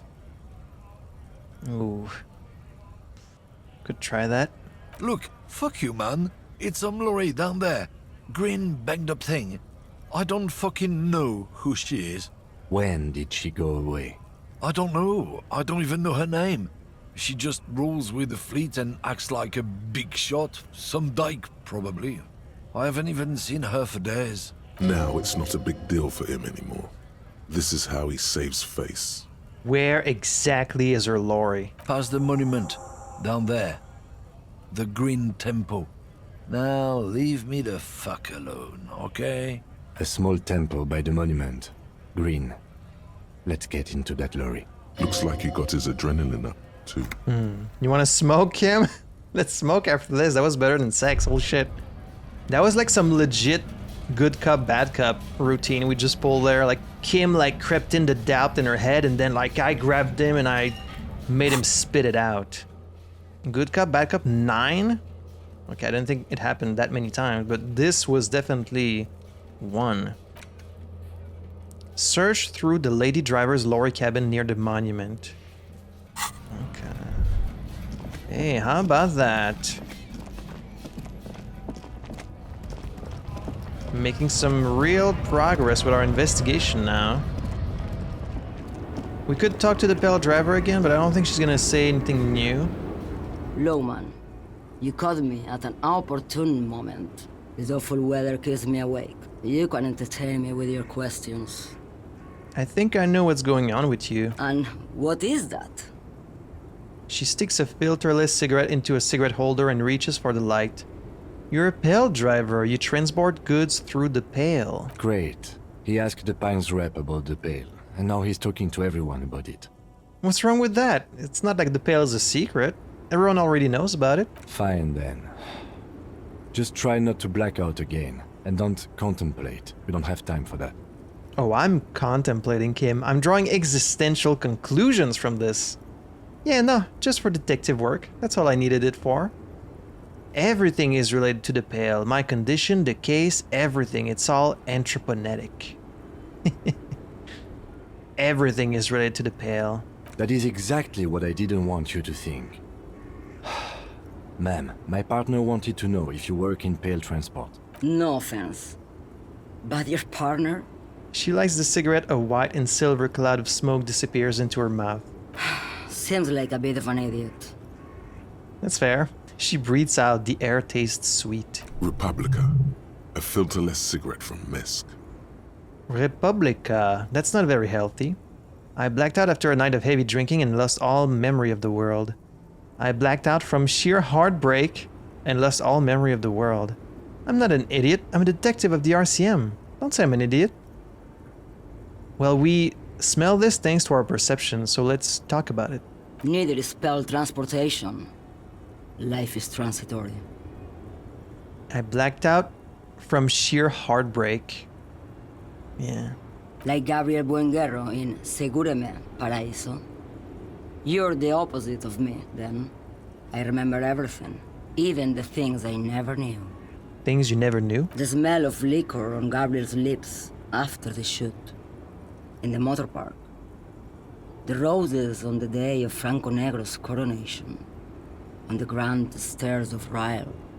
The smoke from the Fowling piece when Dolores Day was shot. She remembers everything, even the things she never knew, right? Because she drives through the Pale, and the Pale, Joyce said it's kind of like if the past was a place or like something like that. So I guess like maybe you kind of like absorb or like just feel like memories of things that happened in the past when you go through the Pale, right? The look on her face, like an orgasm. The wound in her chest. My hand in my father's hand. Except I never had a father, and I never shot her innocent Dolores Day. She closes her eyes, her eyelids trembling. Over radiation? Heroic doses, Hervé. Heroic. Isn't that dangerous? Thought insertion? Dithering? The Grad Catalan Magistral? It's more than dangerous. It's sad. But at first I had to make a living. Now you're kind of addicted to it? When you've seen it all go away like that, rolling off like the sea, and then come back to this. She gestures at the square, the broken horse monument, the clanging of machines in the distance. What are we doing here? For thousands of years, Gabriel. It doesn't have to be like this. We can just give up. We can just become a vapor. What does it look like, the Pale? What does it feel like? How do you pass through it? You said we can just become vapor? I want to know all these things. What does it feel like? Nothing. Until it starts. When you are deep enough. Then, for me, it's like autumn. Dark, gray, and orange. The orange of street lights and the color of streets in the electric light. It smells like autumn too. It smells terrible. There's been a lot of mentions of orange. It's something I've definitely noticed in like Harry's thoughts. Sometimes there's a lot of mention of orange and gray. So like it is possible that maybe his condition has something to do with the Pale? Or does it only affect the Pale driver like that? Maybe it's because of her own past? Nostalgia. Cooped up in the cabin, shaking. Terrible nostalgia. For yourself. For humans. It's too much to bear. She loves it. What does it look like? Like looking into the ocean at night. In the dark. And? You cannot see it, but you know it's there. And it's big, bigger than anything. Bigger than all the other things combined. How do you pass through it? In the belly of an airship, behind the steel windows. So you don't look straight into it. It's not advised to look into it. Not on this lorry then? No, the same one, a roller. They all are nowadays. Special wheels for connecting to the floor of the hold. One last thing, you said we can just become vapor? Yes. No elaboration. I would rather have what I have than what you have. I would rather have what you have than what I have. I feel I already have what you have in some way. Let's say there is a point. One that I have not crossed. In the Pale, super deep. If you stray too far, of course, on the U41A, or in Lomonosov's land, where every step you take is one step further from home, no matter the direction. God, I love the writing in this game, it's so good. It's a point you cannot come back from. Your mind becomes so radiant with the past, there is a flip. Instead of writing, it erases memory, nearing some kind of indescribable finale. Is this what's happening to me? She flicks the ash from her cigarette. Instead of writing, it erases memory. Maybe you've been down the motorway south. She looks at her cigarette, it's almost out. She has swallowed it hungrily, then at you. The motorway south? It's a story as lone horsemen tell. Lone horsemen, Jerife, not Pale drivers. Way beyond the established Pale that's lit by radio frequencies, where it goes silent. Right, because I guess they send like radio waves through the Pale, and that kind of like makes it take form, I guess, and like it makes it possible to like travel through it. But then there's beyond the established Pale that's not lit by radio frequencies. And dark, and the process begins, erasure, kilometer by kilometer, in any direction. The motorway south is a road you cannot come back from. Can you imagine, like, so they know this Pale exists, and everyone seems aware that it's expanding, so it's like this fucking apocalyptic doom that's slowly approaching, and like everyone in this world, because of the state of Revachol and specifically Martinez, where like it's all kind of in decay, the buildings are destroyed, there's still like bombs, craters on the ground. It's kind of like a lawless land where people just do whatever they want, and like it seems like hope has just left this place, right? A lot of the characters we meet are very melancholic. They're very kind of like, it seems like they've just given up on the future. But like, how could you not when you have this approaching doomsday of the Pale?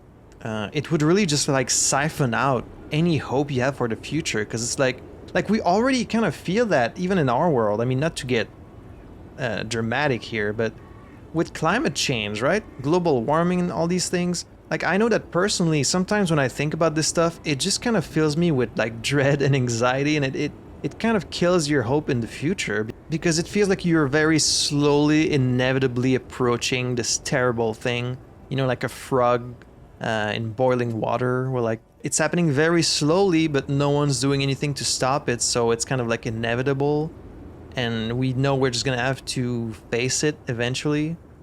The Pale is like global warming taken to an extreme level that's way worse, because like what happens once the Pale starts actually eating away at like existing land and cities and people, it's like that's the end of the world, right?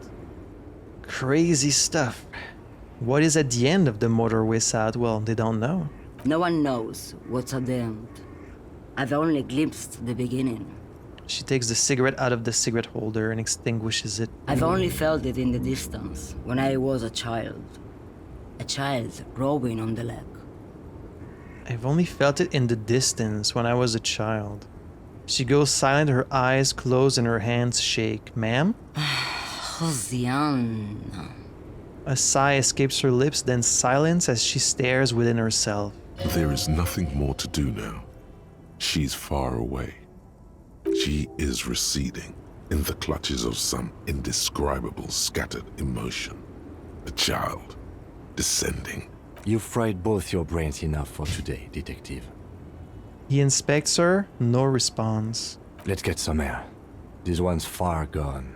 He shakes his head silently as he turns to leave.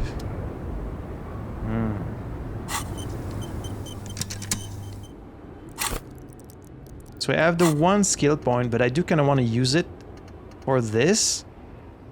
I'm really intrigued by that.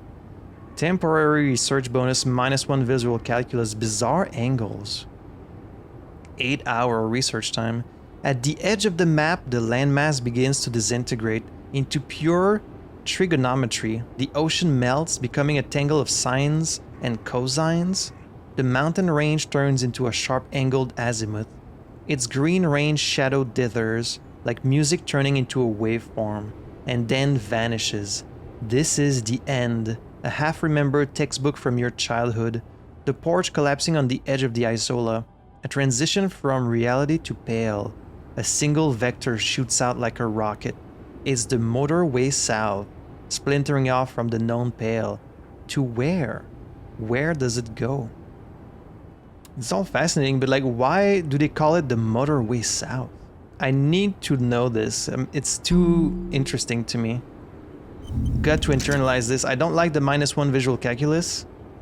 But we mostly needed that for the crime scene, I feel, so I think we should be fine, even though we have the -1 there. Very, very interesting stuff. This is a good episode. Alright, let's check out this. This screen found, A to Z, Contemporain, is parked in the shadow of the ruins looming overhead. It's seen better days. This must be the one he told us about, unless he was lying. Try to peek in the window. The glass on the side windows is tinted and covered with dust. You can barely make out the shape of a seat and 2 steering levers. Posters cover the small windows in the back. You can't make out what's on them. It feels like you're peeking into someone's home residence.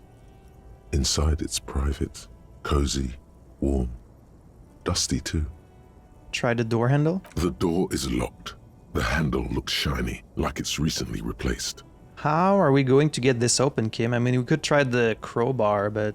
Use the pry bar to smash the window. Open it from the inside.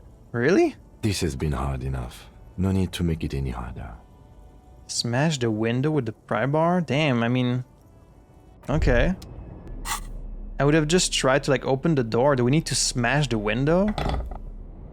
They're probably not gonna like the fact that we smashed the window. A to Z, Contemporain, is parked in the shadow of the ruins looming overhead. It's seen better days. I'm gonna miss this. 42%? With a firm grip, you raise the pry bar, a glint of light catching on the tip. Call down the hammer of truth and justice. Release your secrets, lorry cabin. Say fuck the police and then smash it. I'm sorry, smash it apologetically, yeah. The window shatters and droplets of glass fly everywhere, shattering over the lorry floor and pavement. Subtle, says the lieutenant and sticks his hand in the window like a common car thief and then opens it. The smell of cigarettes and perfume welcomes you. The cabin inside is plastered with old movie posters. Actresses smile from the walls. There's a radio transmitter in the front and a toolbox tucked under the driver's seat. Some tools lie scattered near the pedals. Some new tools, perhaps? There's something odd about the passenger seat. The seating fabric has been pulled tight over the lower side of the seat where the toolbox should be. Yeah, that might be where the drugs are hidden.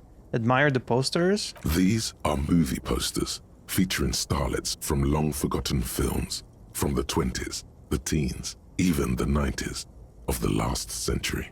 One of them particularly catches your eye, a centerfold of an ingenue attached right above the back seat. There's definitely perfume in the air. It's spicy, with a hint of ambrette, wafting through the bitter air of the cabin.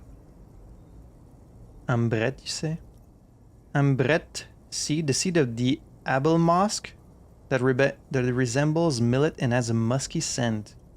Stop and wonder, what's that smell? The remnants of a sweet juniper-scented perfume. Probably granite number 5. Granite number 5. Study the centerfold. The actress is draped in a sheath dress, one of her shoulders bared. The faded remains of an autograph run across the poster. She's looking past the camera. A feeling of tenderness washes over you. A longing even, perhaps. And gentle tragedy. Okay, enough of the posters. The actresses and the rare actor all smile you a warm goodbye.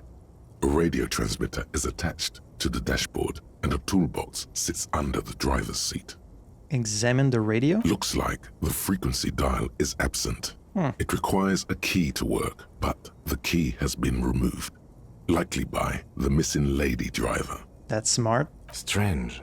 There are so many radio stations saved here. Must be over 100 at least. The lieutenant leans closer to the radio and hums. Why would anyone need so many radio stations? For contacting an entire fleet of lorrymen, for example. This is all shortwave, UW and UKV. Looks like we are dealing with an impressive organizational tool. The nerve center of a huge operation. With quite a range, too. Is there anything we can do with the radio? Doesn't look like it. It's completely inoperable without a dial key. What else is here? Actresses and the rusty toolbox under the driver's seat. And the oddly bulging seat cover. Let's check the pedals. You wedge yourself under the steering wheel to get a better look. Seems like the few tools lying around here, a hammer, a pair of pliers, a rusty wrench, have been casually thrown there by the disorganized driver. But one odd detail does catch your eye. A piece of sandpaper has been glued to the throttle. Sandpaper adds extra grip. I guess so. Looks like the driver has glued a piece of sandpaper to the throttle to offer some extra grip. Sandpaper? A novel technique? The sandpaper would also rub off the pattern from the driver's right boots. Oh, yeah. Yes? He likes where this is going. Do the honors, he thinks. Connect it yourself. One of the footprints at the crime scene had... He's letting me do it even though he's clearly figured it out. One of the footprints at the crime scene had an aberration. One sole was smoother than the other. Which means that the missing lady driver was present at the lynching. The lieutenant's eyes light up behind his prescription lens. Wait, the missing 8 Hardy here? Looks like her, yes. And she's also the one running the drug trade. What a handful. Now we know for certain who's the missing 8th person at the lynching. I mean... Do you think that Hardy and his boys could also be involved in the drug operation? Those jerks, definitely. I think the entire union is involved, maybe even all of Martinez look around suspiciously. Not necessarily. The lady driver could have kept the drug trade a secret.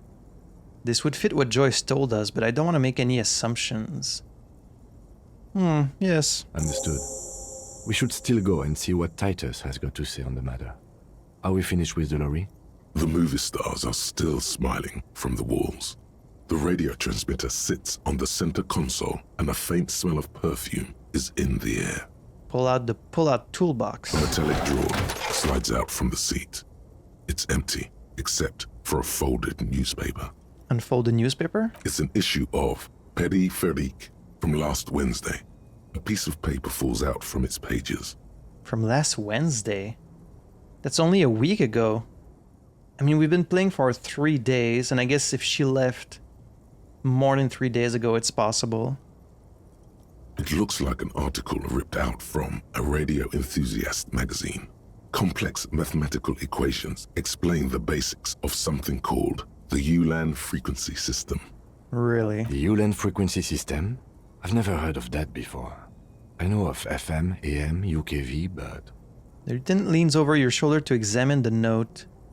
Let's push in the pull-out toolbox. The pull-out toolbox slides back into its nest. The rest is as it was. Posters, a radio, dust on the windows. Let's peel off the cover on the passenger seat. Voila!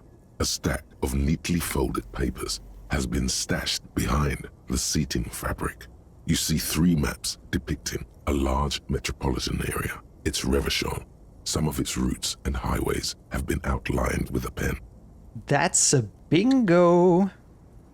Bonne prise. The lieutenant commands you as you shift through the treasure, well worn and folded into neat squares. I find it really funny that when Kim first got here, he found this just hungover, looking like shit detective that he really had no reason to trust or to like think anything of. But he just kind of blindly relied on us, even though we really gave him no indication that we were competent at all.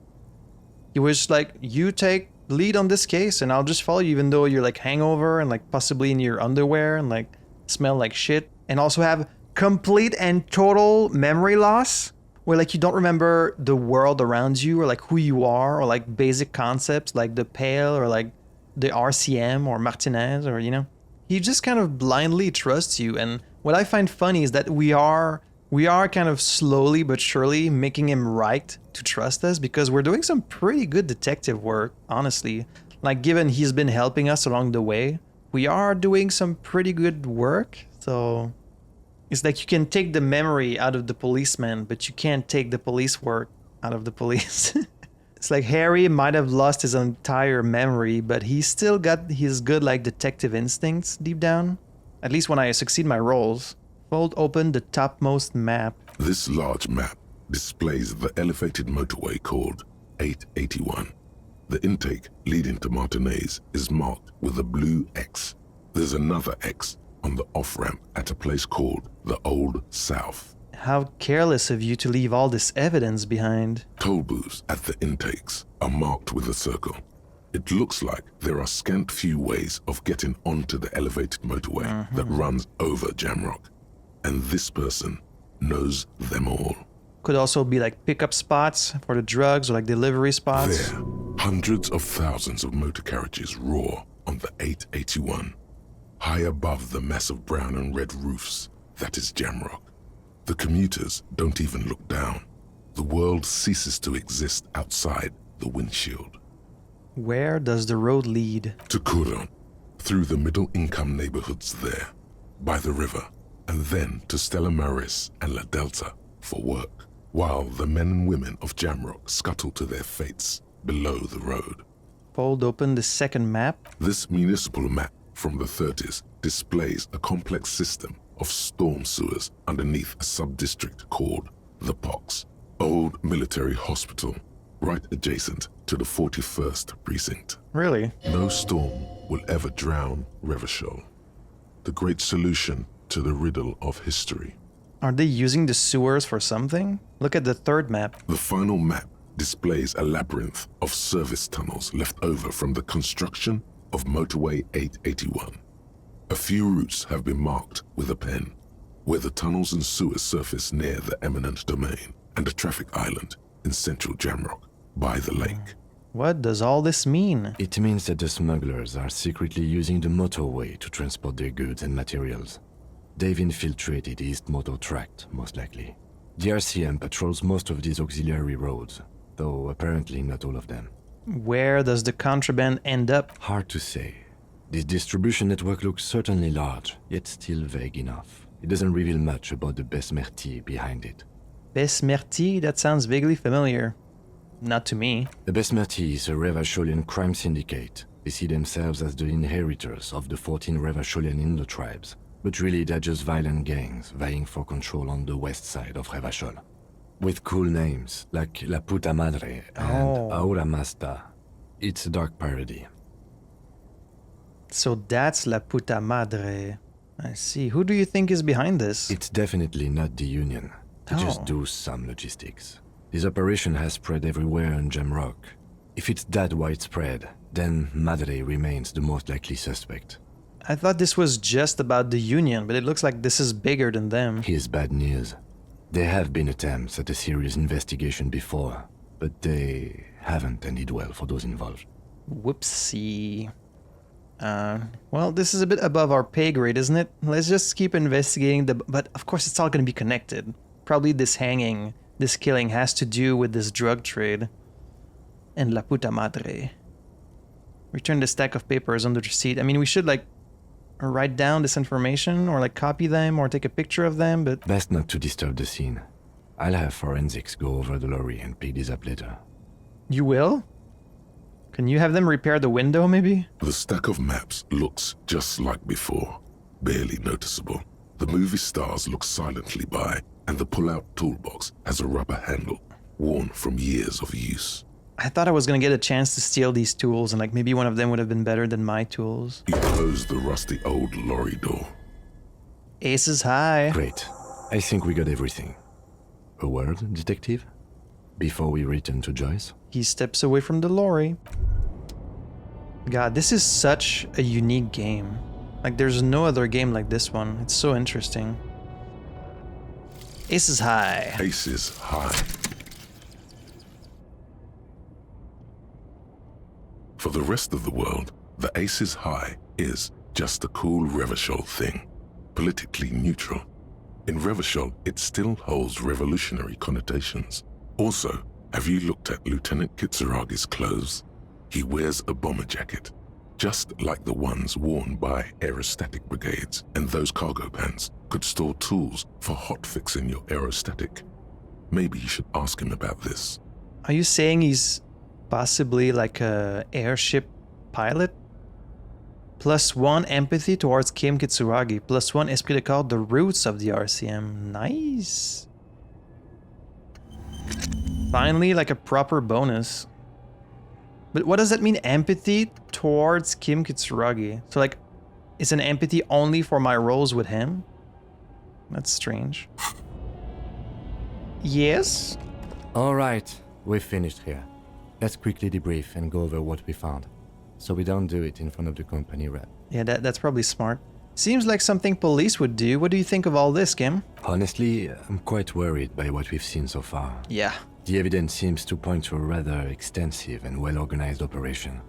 I'm especially intrigued by that radio transmitter, particularly the sheer number of stations it can connect. Looks like this alleged drug trade casts a wide net. I'm not sure what the ULAN frequencies are all about, but they may hold some significance. Perhaps it's a better way to connect between fleets while avoiding frequency bleed, or maybe it's used to tap into RCM networks. That would be even worse. Oh, and the maps we found. They reveal the geographical extent of the operation. Looks like they've used abandoned tunnels and access roads to stay hidden. This is useful info. I don't know how large or extensive or powerful the RCM is, but if it's really just like a citizens militia, I mean, they do have like cop school and stuff like that, but this sounds too big for us to deal with. It's like this huge network of like criminal drug trafficking. I don't know if the RCM can really do anything about that. And last but not least, it looks like the Hardy Boys knew this driver, as we know that she was present at the lynching. This may be the Union connection we've been searching for. I mean, we're basing all of this just on those footprints, right? With the one boot that's like smoother than the other. It's a good theory that it's because of this sandpaper, but I guess it's not like 100% confirmation, but it's a good lead. The probe and the case converged, he thinks. This was quite the find. Yeah, true, because we were originally looking into the drug trade just so we could have some information from Joyce. This is all just because we asked Joyce to give us information about the case, and she was like, well, you don't have your police badge, so why don't you do me this favor? But now it turns out this is related to the hanging. What about the movie posters? How do they factor into all this?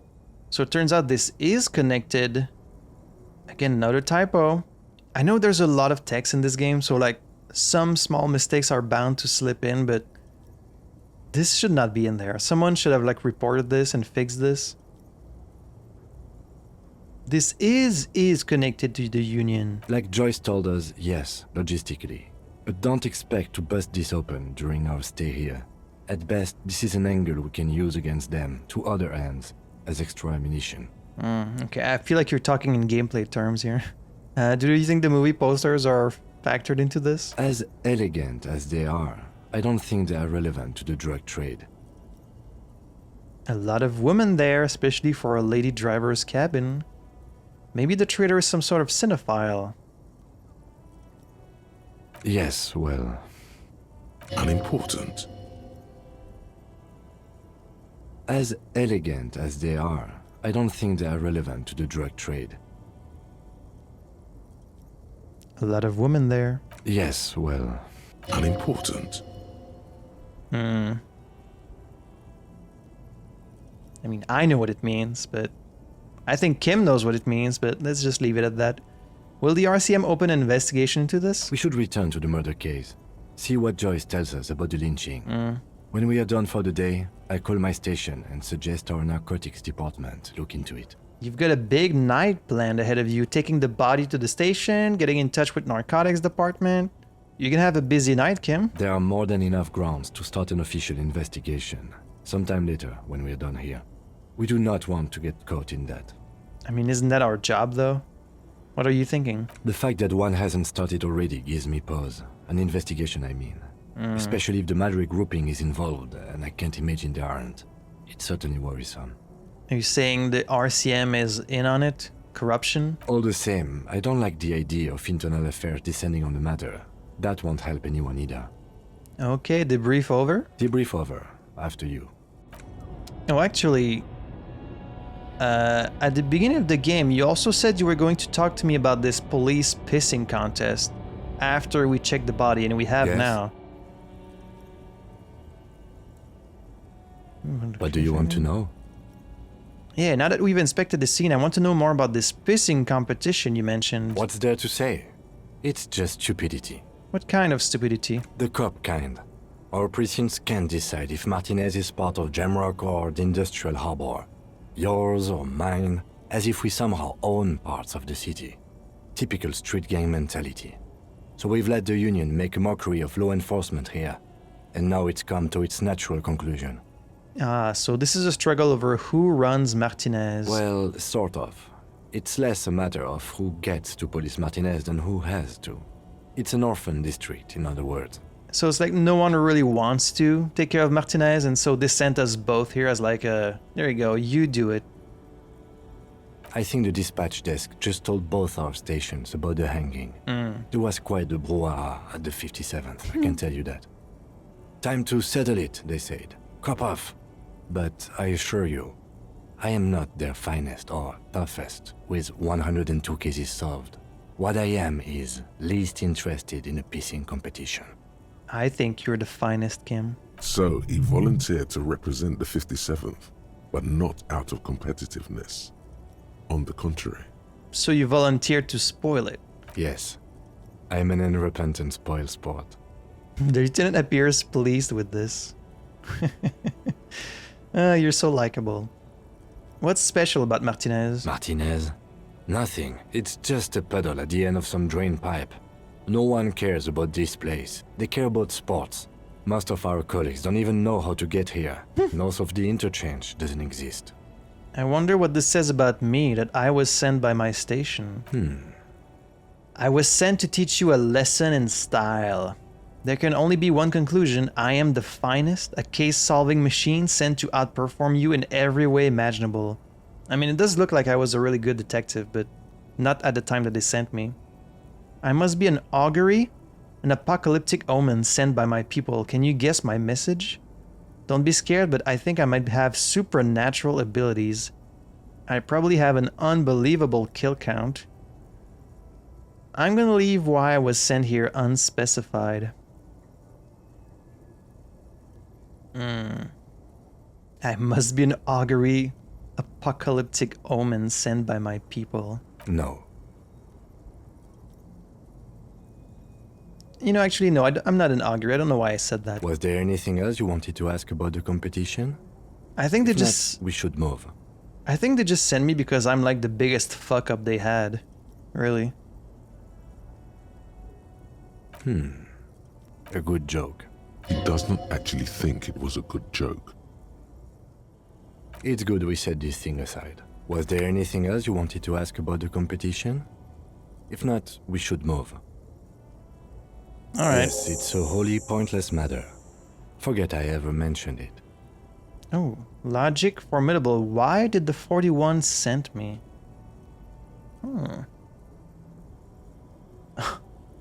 +1 Roy mentions suicide, +1 Sylvie's suicide joke, +1 sorry cup. Okay, so they sent me because I'm suicidal?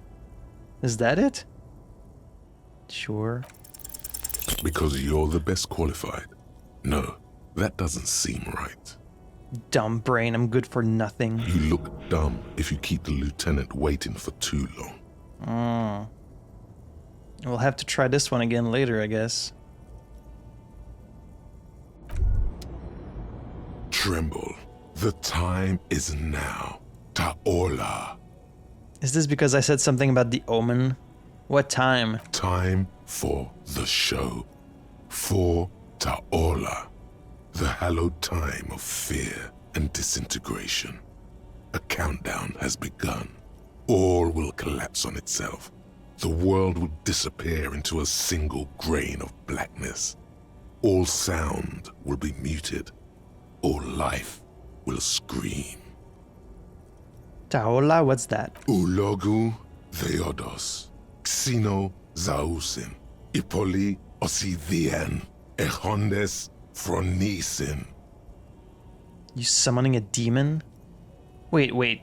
When did this countdown begin? Monday morning. The moment you arrived in this reality are the first crack in the sheer face of God. From you it will spread. This is because of the insane world ending of it. I feel like I didn't say that many of them. Wasn't this like the first one that I said? Apocalypse Cup? Okay, apparently I said 3. I don't remember saying 3. Yes, you spoke the words of the Palindropos. The and the Palindropos? houses of Pericarnassus. Items, people, even words will tumble. All will lose its meaning in the coming years. That is why you marked yourself. Am I sure it's not just a joke or some kind of coping mechanism? I'm a little afraid. I do think the world might end soon. Yeah, I do. Yeah, I'm going to opt out of the, whatever it is. This was a mistake. Am I sure it's not just some joke? It's totally also a coping mechanism. Yes, of course. I'm a little afraid. So you should be. The world island crumbles at your feet, and in the far plain, Palindropos. Palindropos. Perhaps. Just a thought. This has something to do with the hangover. Perhaps. I mean, to be fair, with the Pale expanding and all, I do think the world might end soon. The face of the woman fractures. There will be herd killing. We all become vapor. Oh boy, so now we have Apocalypse Cop. Cop of the Apocalypse. -1 rhetoric, rambling madman. You woke up in a hotel room and started rambling about the end of the world. It's not your normal everyday doom crying either. Something truly colossal is approaching. The gloaming, the culling, the bloodletting of unimaginable proportions. Until now you've been pleasantly vague about the precise nature of this cataclysm. No more. Put the bloodletting on the burner and really figure out what's threatening the fragile physical reality you just found yourself in. Well, it's the Pale. Like, the Pale is threatening our reality. I know that much. I'm very close to getting to a point where I'm going to need to remove some of these thoughts in order to internalize new ones. Well, this was very productive. We found a lot of new information today, accomplished a lot of tasks. Now we're going to need to confront the Hardy Boys again about the drug trade, and then return to Joyce also. We're out of like timed task, except this one. So we can take our time with the rest. Well, this was a very productive episode. We have a lot to do next time. Yeah, some good progress. I'm finally feeling like I kind of understand what's going on in this game. It only took about 10 episodes, but now I think I have a good grasp on what's happening, both in Martinez and like with our character and like with the case itself. At least I have some ideas, some theories. I might be right or wrong about those, but it's taking shape. It's taking shape in my brain, and the plot definitely do be thickening, that's for sure.